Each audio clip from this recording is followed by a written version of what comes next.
¿Saben lo que me quita el sueño? Escuchar constantemente ese mantra acerca de que todos somos iguales. Vivimos en una época en la cual somos iguales, somos tratados de igual modo, tenemos los mismos derechos, cuando en realidad mucha gente que dice esto en la práctica se encarga de hacernos sentir que no lo somos, que en realidad hay una división social que se ejerce constantemente, ¿no? Y en esa línea, Triangle of Sadness, una película de Ruben Östlund dirigida y escrita por él del año 2022, me dejó sin aliento, me quitó el sueño, porque reflexiona sobre esta idea, sobre la igualdad, sobre el poder, y contrario a lo que muchas visiones maniqueas podrían decir, no es una crítica solamente a las élites, también es una crítica al ejercicio del poder y cómo tenemos esto tan interiorizado que en realidad cualquiera en su ascenso social no va a dudar en seguir ascendiendo, incluso si tiene que mancharse las manos de sangre en el proceso. Así vamos a ver en un bote, todos encerrados en un bote, a multimillonarios, influencers, multimillonarios tecnológicos, meseros, tripulación en general, cocineros y un capitán marxista y borracho que va a hablar sobre la revolución, lo que pudo o no pudo ser, mientras que el barco va a pasar por una tormenta y va a enfrentarse a una granada y piratas.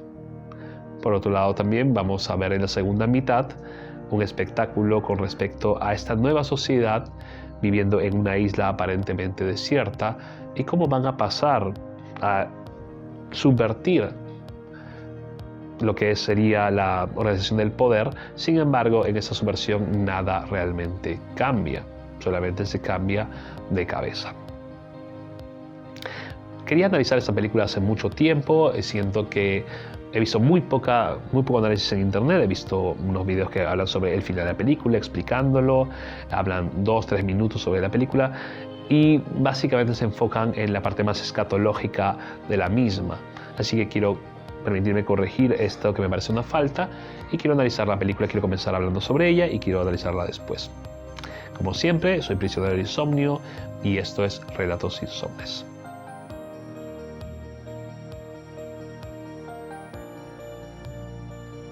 Esa es la parte del sumario.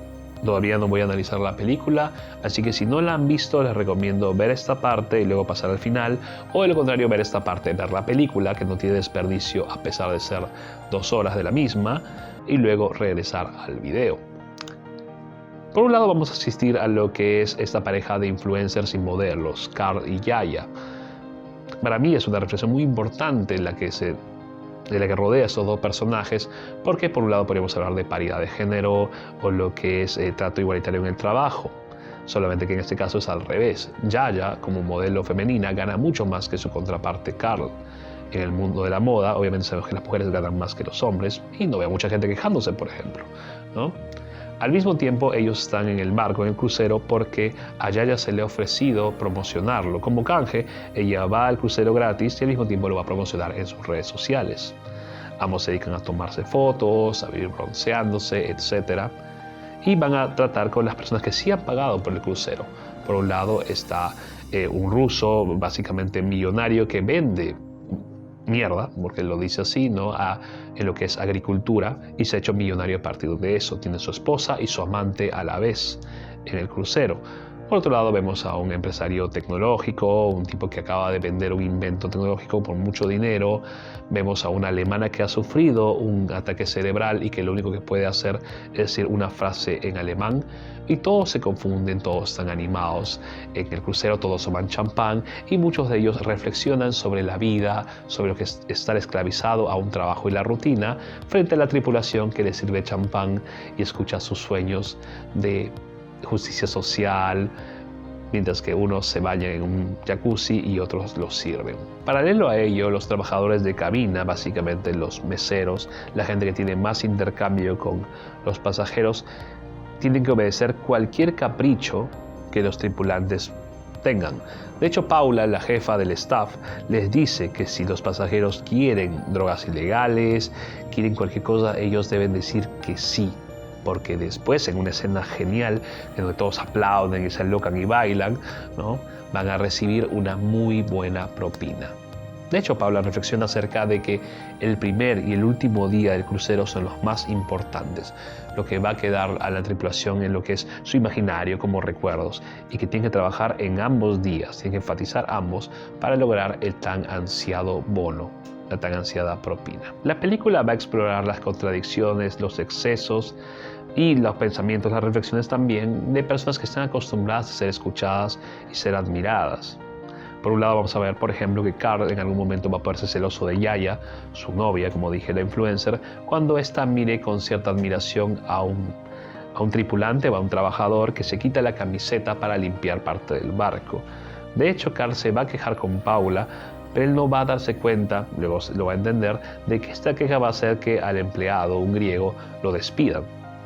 También vamos a ver a una mujer, por ejemplo, que en la escena del capitán, interpretado, como dije, de manera brillante por Woody Harrelson, como un capitán marxista y borracho, ¿no? Esta pasajera se va a quejar, a decir de que todo estaba bien, pero que las velas del barco estaban sucias y que sí se podía hacer algo al respecto.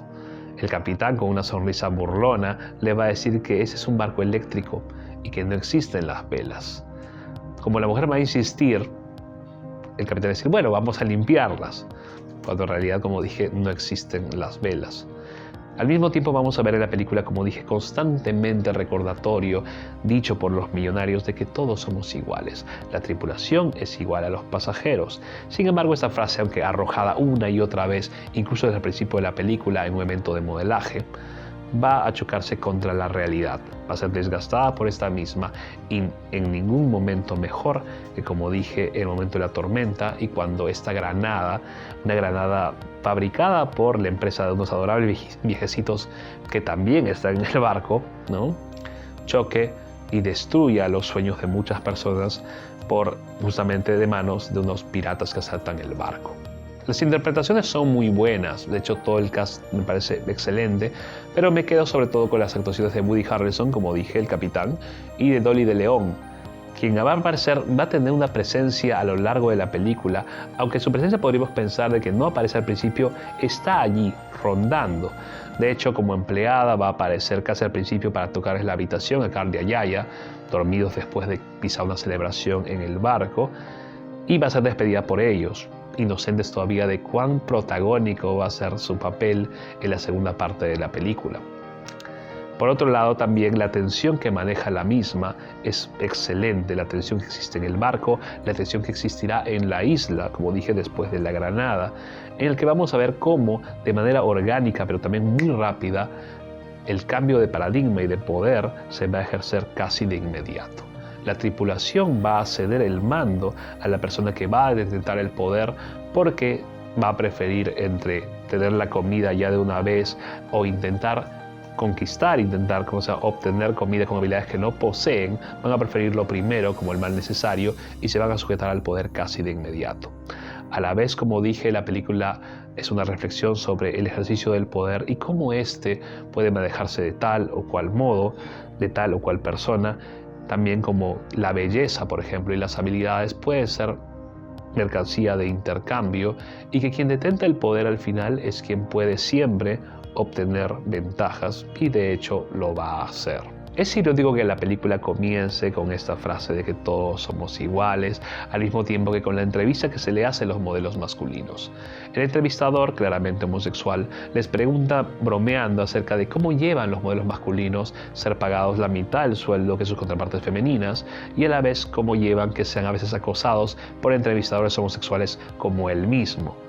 Los modelos se ríen, ¿no?, y al mismo tiempo se juega con esta idea de que como todos son diferentes etnias, todos son iguales. Se hace fotos, posen como Balenciaga, posen como H&M, etc. Al mismo tiempo, después de esta escena vamos a ver la escena en la cual se presenta básicamente se presenta modelaje, ¿no? ¿Cómo se llama? Y en este caso, la primera fila de personas invitados es desplazada por personas más importantes en el mundo de la moda, entre ellos Carl. Carl va a tener que ir al final de la fila, mientras que en las paredes de las modelos aparece las pintas "Todos somos iguales".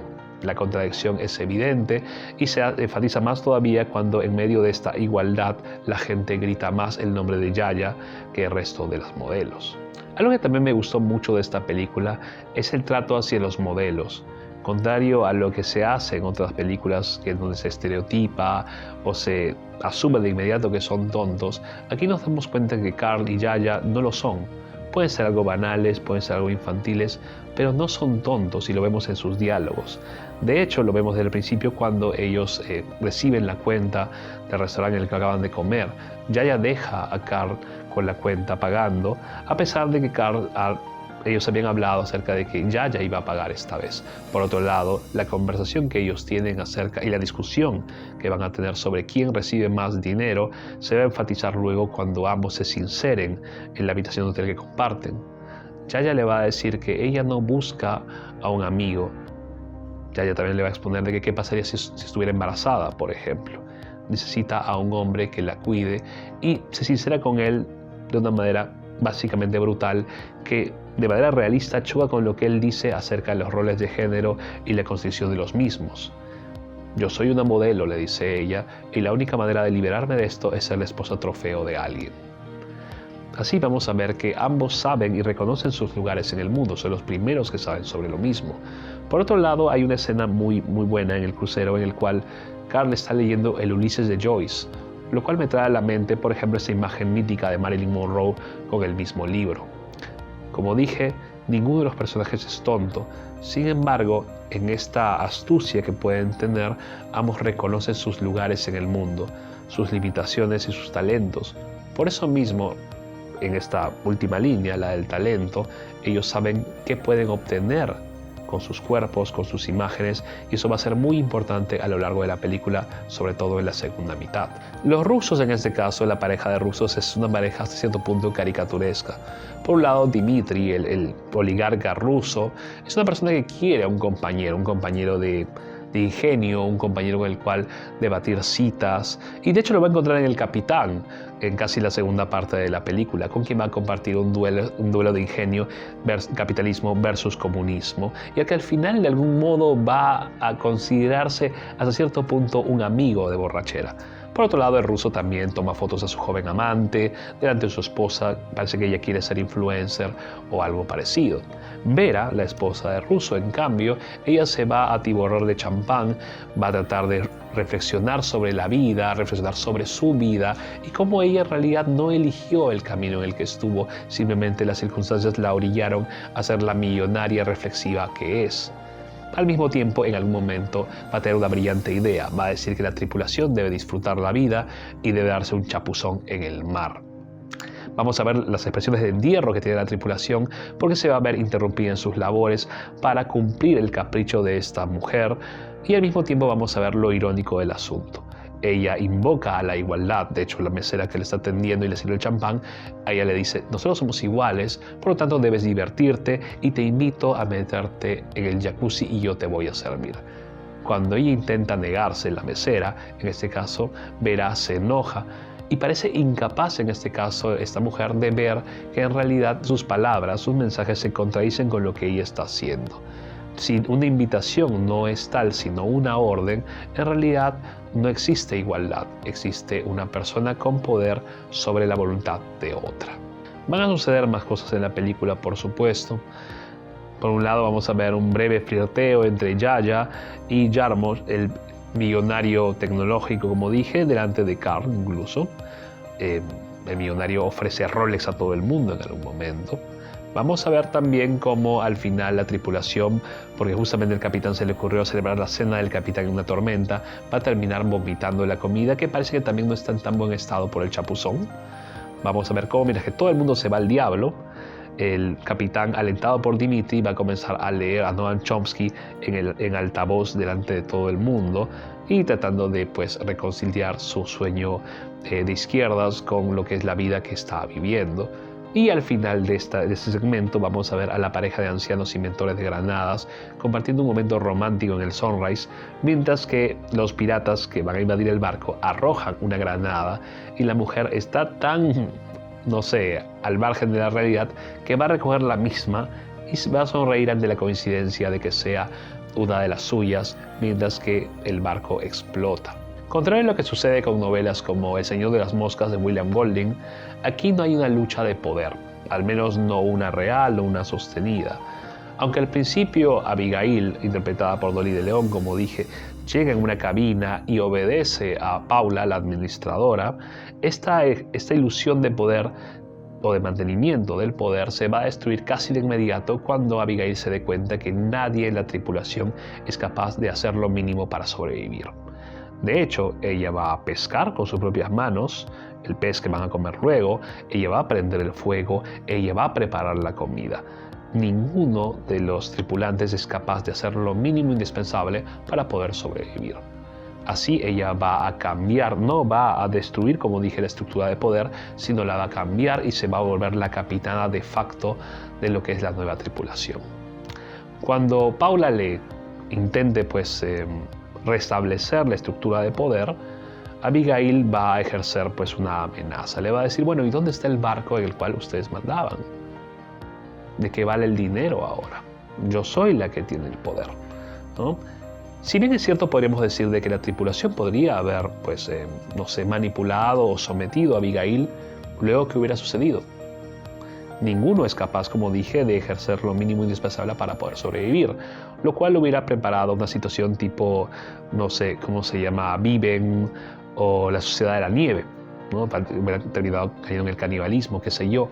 Nadie es capaz más que de comer los pretzels, básicamente palitos ya preparados, que Abigail misma tenía en la cabina. Por lo tanto, Abigail, como dije, va a ejercer el poder de una vez, la tripulación lo va a aceptar y por cada voz de sumisión ella va a recompensar la misma con un pedazo de pescado. Veremos, sin embargo, el cambio de paradigma un poco más adelante cuando tanto Carl como Nelson, un hombre que dice trabajaba en lo que son los motores del barco y que es acusado de pirata, ¿no?, roben una bolsa de pretzels del bolso de Abigail. Abigail, junto con el resto de, básicamente Paula y la misma Yaya, van a tomar la decisión de castigarlos y que no tengan nada que comer. Así vamos a ver que, como dije, cada uno de los tripulantes va a colaborar con lo que puede, ayudando a Abigail, y tanto Nelson como Carl van a verse sin comer. Aquí Carl va a utilizar lo único que tiene a su disposición, su físico. De hecho, las miradas que le va a mandar a Abigail, miradas seductoras, van a enfurecer a Yaya. Quién sabe, ya la ventaja que tenía se ha perdido. Los hombres que antes eran pudientes de manera económica, Dimitri y Jarmo, no tienen nada de poder en esta nueva situación. La que tiene el poder es Abigail. Y de hecho ella va a terminar resistiéndose, pero aceptando también lo obvio cuando Carl le dé una bolsa de pretzels a cambio de ir a la cabina con Abigail. Aquí vemos también que ambos son conscientes de su papel, como dije, en el mundo, no son tontos. Yaya le va a decir a Carl que debe halagar el ego de Abigail, pero también se resiste al hecho de que básicamente lo único que va a hacer Carl es un masaje.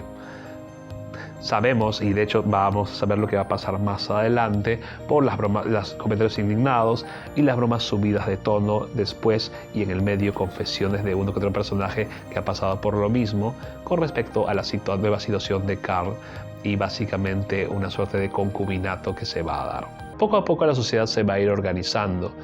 Jarmo va a cazar y va a matar a un burro. Vamos a ver, de hecho, las expresiones de los hombres mucho más toscas, mucho más aguerridas que cuando recién llegaron. Y vamos a ver la celebración de esta muerte, pasando por una escena de celos de Yaya contra Carl cuando se da cuenta que este aparentemente tiene la mano acariciando a la espalda de Abigail. Es gracioso, es irónico en realidad, porque a partir de esa escena de celos, Carl le va a proponer a Abigail ser una pareja delante de todo el mundo para evitar los rumores. Así vamos a ver a este modelo ahora básicamente pidiéndole a una mujer que poco antes limpiaba la cabina de su barco ser su amante oficial. Vamos a ver al mismo tiempo cómo Abigail de algún modo se rehúsa, porque como dije, ella ahora es la que detenta el poder. Las imágenes, trabajo de imagen de cámara es muy bueno aquí, porque de algún modo nosotros participamos en estas tomas en las cuales el fuego ensalza la figura de Abigail y hasta la vemos más fuerte, como una líder tribal, mucho más deseable. Y al menos si debo confesar algo, yo participé también del entusiasmo de Carl. Sin embargo, nada dura para siempre y después de enterarnos casi al final de la película que la isla es parte de un resort, vamos a ver a un Carl corriendo desesperado en un final que nada de realidad tiene de ambiguo porque suponemos lo que ha sucedido entre Yaya y Abigail al final de la película. En una entrevista al cast, justamente después de la película, Dolly de León dice que ella piensa que el destino de Yaya fue el mismo del burro que mató a Jarmo. Básicamente, Abigail le estrelló una piedra en la cabeza. Yo pienso que yo comparto esta visión. De hecho, Carl creo que corre porque sabe lo que va a suceder cuando se da cuenta que la isla es parte de un resort. Por un lado tenemos a Yaya, quien a partir de ese descubrimiento sabe que puede recuperar el poder perdido, y al mismo tiempo Abigail, que teme perderlo. Así vamos a ver que en realidad Carl sabe porque conoce a ambas mujeres, ha convivido con ellas. El ofrecimiento que le hace Yaya a Abigail de ser su asistente es solamente más sal en una herida que Abigail quizá no sabía que tenía. La de volver a ser una mujer en el fondo del escenario, una mujer que tiene que tocar las puertas y pedir permiso para entrar, una mujer básicamente que se dedica a servir. Toda su identidad, la nueva identidad que ha tenido, básicamente se diluye. Esa película me parece muy interesante porque, como digo, no romantiza a las clases subalternas y tampoco habla de una destrucción del paradigma con respecto al poder. En realidad lo que me parece hace es reflexionar sobre cómo ejercemos el poder y cómo este está tan inscrito en nuestra mente, en nuestro imaginario, que incluso en momentos límites tendemos a ocupar ese vacío y al mismo tiempo no revertir nada, sino ejercer el mismo y buscar justamente ese poco de ventaja que nos da, ese poco de ventaja hacia nosotros. Recomiendo la película, me parece muy buena, no tiene desperdicio, y si les ha gustado el video, ya saben, síganme en mis redes sociales, Instagram relatos_insomnes, TikTok relatos.insomnes y por este medio. Denle like, suscríbanse, me ayudan mucho con eso, y si pueden también recomendarme, quizá hablarme de una película que quieran ver, que reflexione, o un libro, me harían un gran favor. Yo dispuesto a investigar más. Este ha sido Prisionero del Insomnio en Relatos Insomnes. Les deseo buenas noches.